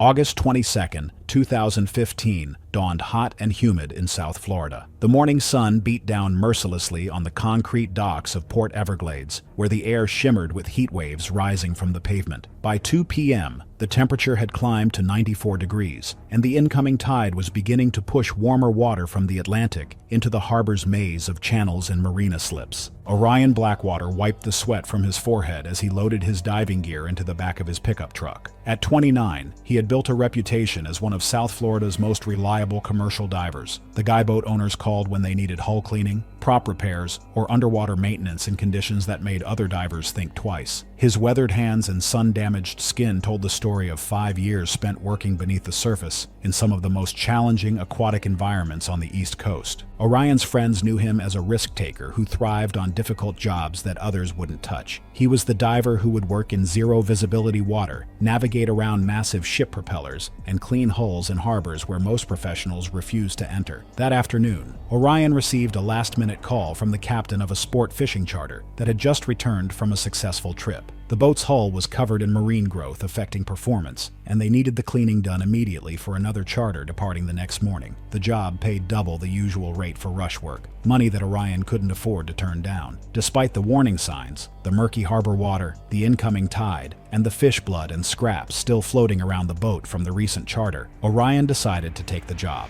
Port Everglades is a major shipping channel that connects directly to the Atlantic Ocean, creating a highway for marine life moving between deep water and shallow harbor areas. The incoming tide acts like a dinner bell for opportunistic predators. At 2:45 p.m., Orion suited up and checked his equipment one final time. The water in the marina slip was a murky brown-green, visibility limited to maybe 3 feet. Fish scales and blood from the charter's recent trip floated on the surface, creating an oil-slick rainbow that should have been a red flag to any experienced diver. He entered the water with his cleaning equipment and descended to the boat's waterline, beginning the methodical process of scraping marine growth from the fiberglass hull. The work was routine. He had cleaned hundreds of similar boats in similar conditions. What Orion didn't know was that a 9-foot bull shark had followed the incoming tide into the harbor, drawn by the scent of fish blood and bait that led directly to his worksite. Bull sharks are among the most dangerous sharks in the world, not because of their size, though they can reach 11 feet and weigh over 500 pounds, but because of their unique physiology and aggressive temperament. Unlike most sharks, bulls can tolerate both saltwater and freshwater, allowing them to travel into harbors where humans least expect them. The shark had been patrolling the harbor's entrance when the olfactory signals triggered its feeding response. Bull sharks are ambush predators that rely on stealth and explosive power to capture their prey. In murky water, they use their acute sense of smell and electroreception to locate targets, often approaching from below or behind where visibility is most limited. 20 minutes into the job, as Orion worked at a depth of 8 feet scraping barnacles from the boat's keel, the bull shark struck without warning. The attack came from behind and below, the shark's powerful jaws clamping down on Orion's torso with crushing force. The impact drove him against the boat's hull, and his regulator was torn from his mouth as the predator began its characteristic thrashing behavior. Orion fought desperately, punching at the shark's snout and trying to reach his diving knife, but the animal's grip was unbreakable. The thrashing continued for nearly 30 seconds before the shark released its grip and disappeared back into the murky water. Harbor patrol officers found Orion floating face down 15 minutes later, alerted by other boaters who had heard the commotion and seen blood in the water. Despite immediate CPR efforts and emergency medical treatment, he had sustained severe injuries to his torso and legs and died from blood loss.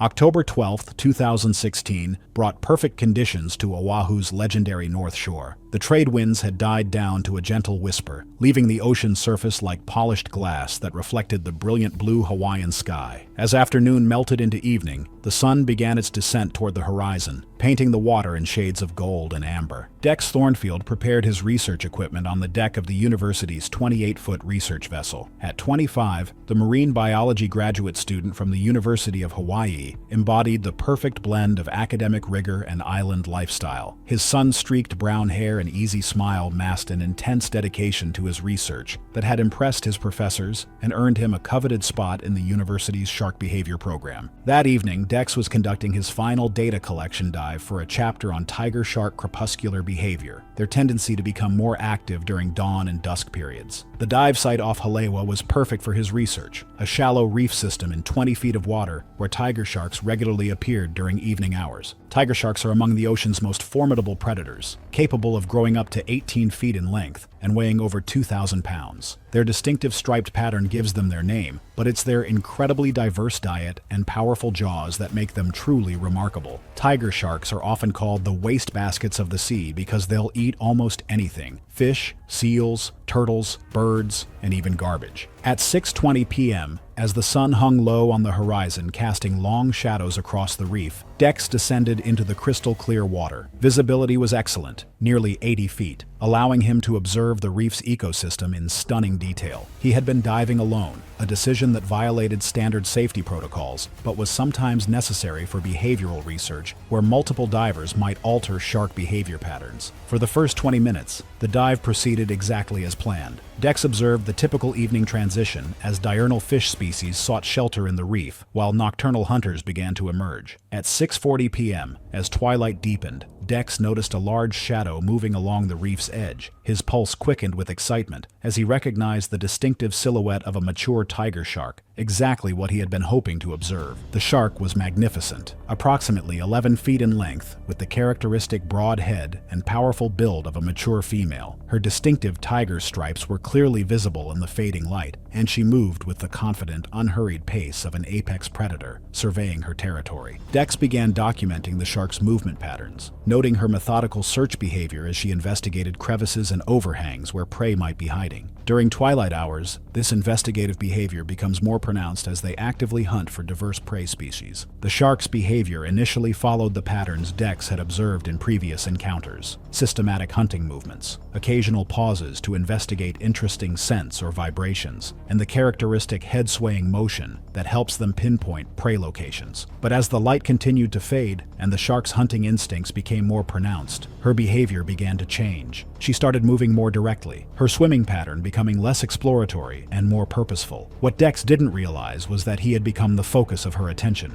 not as a researcher observing a subject, but as a potential prey item that had triggered her predatory response during the peak hunting hours of twilight. The attack came with shocking suddenness. One moment Dex was filming the shark's approach, excited about the close-range behavioral data he was collecting. The next moment, 2,000 pounds of apex predator struck him from the side with devastating force. The tiger shark's massive jaws clamped down on his torso, her serrated teeth designed by evolution to slice through the toughest materials, penetrating his wetsuit and body with surgical precision. The impact drove Dex against the coral reef, his camera and equipment scattered across the sandy bottom. He fought desperately, trying to push against the shark's snout, but the animal's grip was unbreakable. The attack lasted less than a minute, but the damage was catastrophic. When the shark finally released her grip and disappeared back into the darkening water, Dex was left with massive trauma to his chest and abdomen. Blood clouded the water around him as he struggled to reach the surface, his diving training taking over even as his body went into shock. His research partner on the boat heard the commotion and saw the blood in the water, immediately calling for emergency assistance. Coast Guard rescue swimmers reached him within 12 minutes, but the tiger shark's powerful bite had caused massive injuries to his torso, and he died from trauma before rescue swimmers could get him to safety. Dex Thornfield's death was a tragic irony. A dedicated researcher who had spent years studying tiger shark behavior, ultimately becoming a victim of the very predators he sought to understand. The investigation revealed that Dex had been conducting research during peak tiger shark activity hours in an area known for aggressive encounters. Marine biologists noted that his presence during the shark's most active hunting period had created conditions for a predatory response rather than the passive observation he had expected.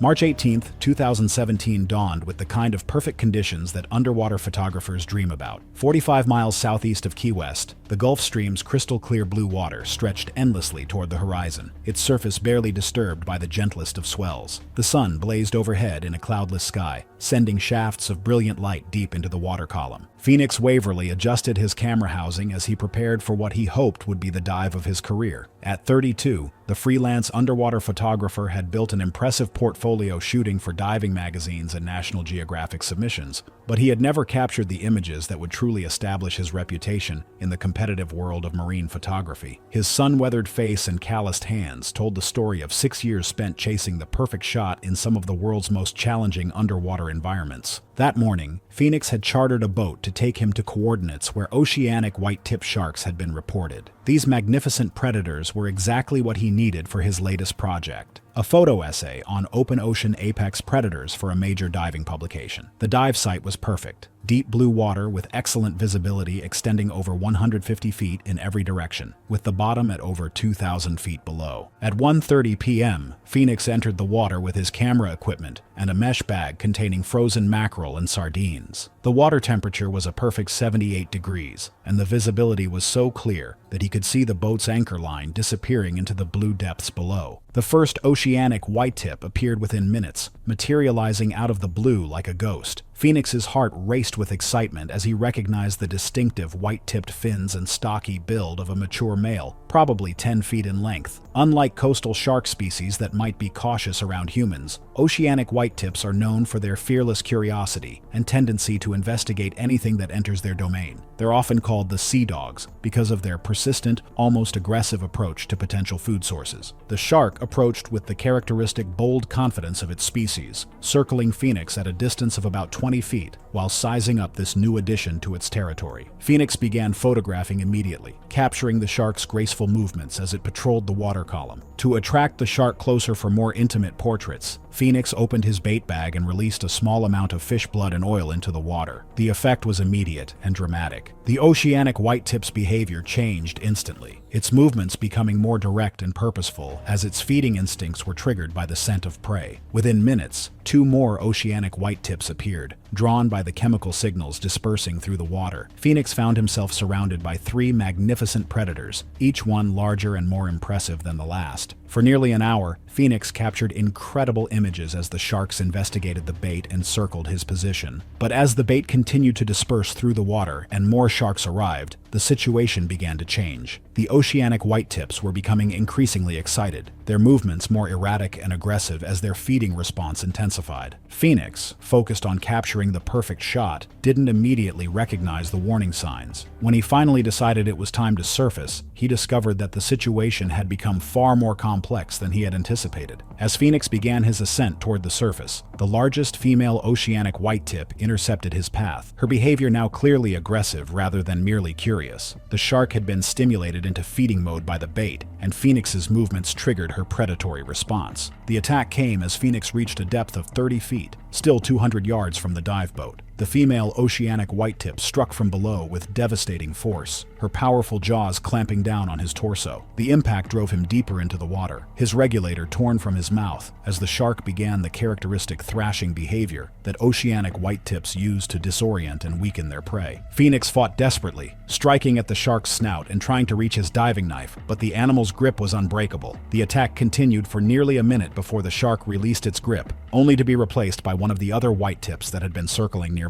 The feeding frenzy that followed was swift and brutal. Multiple sharks attacked in succession, each one drawn by the blood in the water and the competitive feeding behavior of the others. Phoenix's camera equipment sank into the depths as he struggled to reach the surface, but the repeated attacks had caused massive trauma to his torso and limbs. The dive boat crew, alerted by the commotion and the blood visible on the surface, reached Phoenix within 15 minutes. Despite immediate first aid and emergency medical treatment, he had sustained fatal injuries from multiple bites to his torso and limbs and died from blood loss and trauma during the helicopter evacuation. The investigation revealed that Phoenix had violated several safety protocols for open ocean shark photography, including diving alone, using bait to attract predators, and working without proper safety equipment. Marine biologists noted that oceanic white-tips are particularly dangerous when artificially stimulated by bait.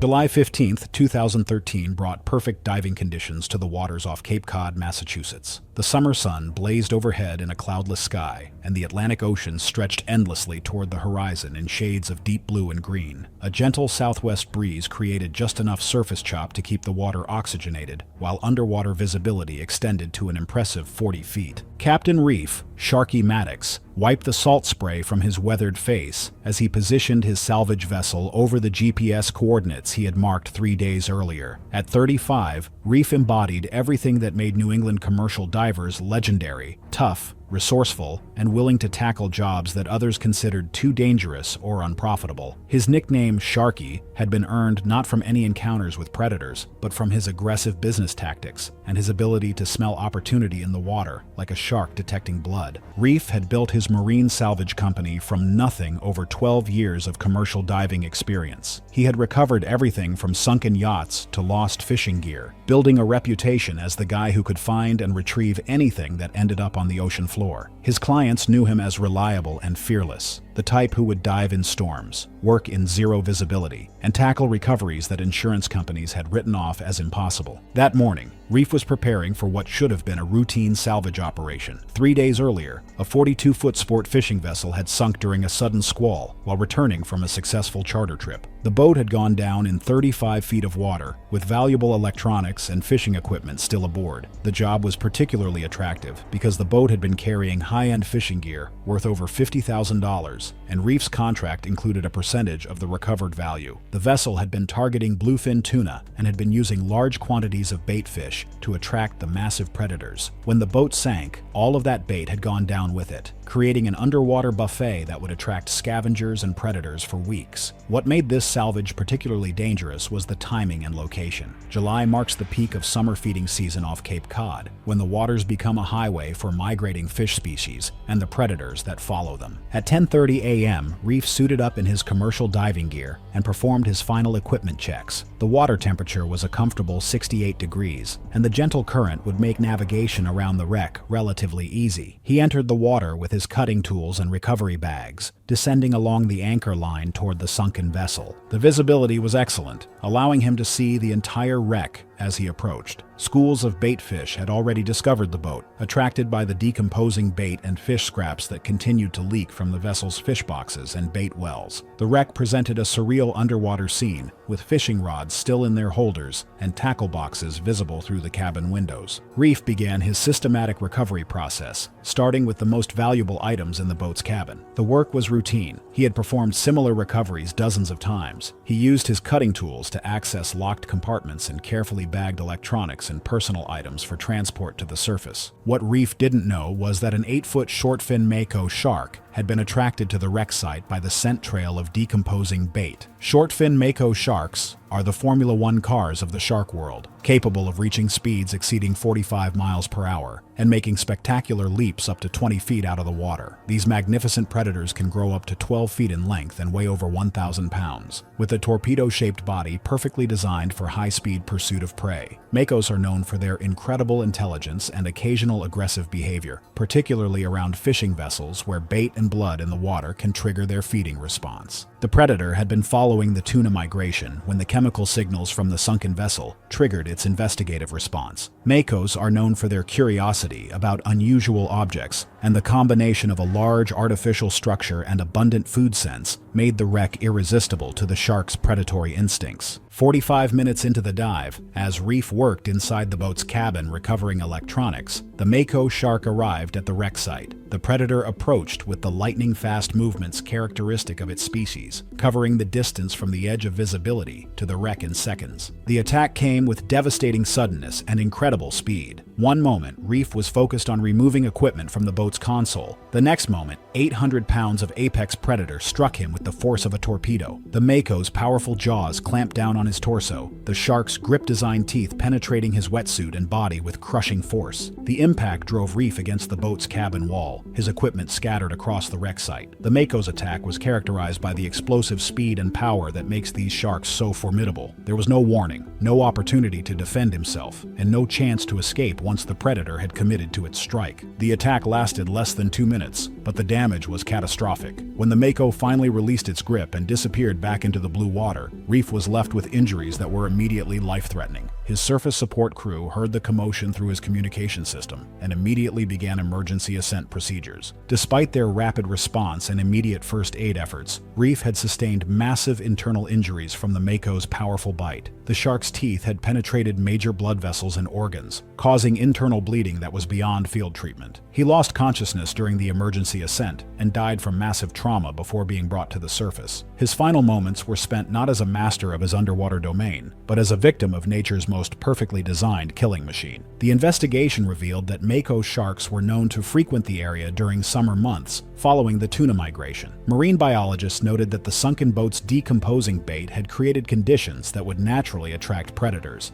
and Reef's presence during peak feeding hours had resulted in a fatal encounter. Thanks for watching. Want to watch more? Click on your screen now.